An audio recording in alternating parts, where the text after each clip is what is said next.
Au Cameroun, des centaines de personnes meurent sur les routes chaque année. Notre observateur Fotso Foncam fait partie d'un groupe de blogueurs qui a lancé une campagne sur les réseaux sociaux pour alerter l'opinion publique sur ce fléau. Les raisons sont multiples et les responsabilités partagées. Ça va du mauvais état des routes qui ne sont pas entretenues. Personne n'est mort ici. Le chauffeur est sorti. Il n'y a pas les gens derrière là. Mais il y a également l'irresponsabilité de certains usagers et le fait que beaucoup d'entre nous ont des permis sans passer par des auto-écoles. Ici, les permis s'achètent en réalité et la majorité des personnes ont des permis avant d'apprendre à conduire.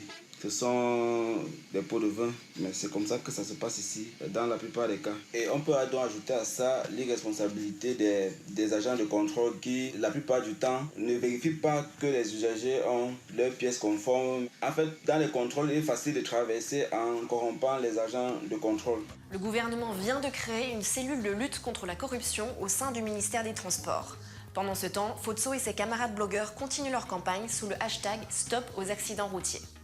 L'objectif de notre campagne est, dans un premier temps, d'informer nos lecteurs et en même temps de les sensibiliser sur les habitudes qui contribuent à augmenter le taux d'accidents. Nous espérons amener à un certain changement. Par exemple, si les populations se rendent compte que le fait d'avoir des permis sans être passé par l'auto-école cause des accidents, forcément, ce genre de comportement va être réduit. Et d'une façon ou d'une autre, les personnes en charge de la délivrance des permis de conduire devront changer leur façon de faire.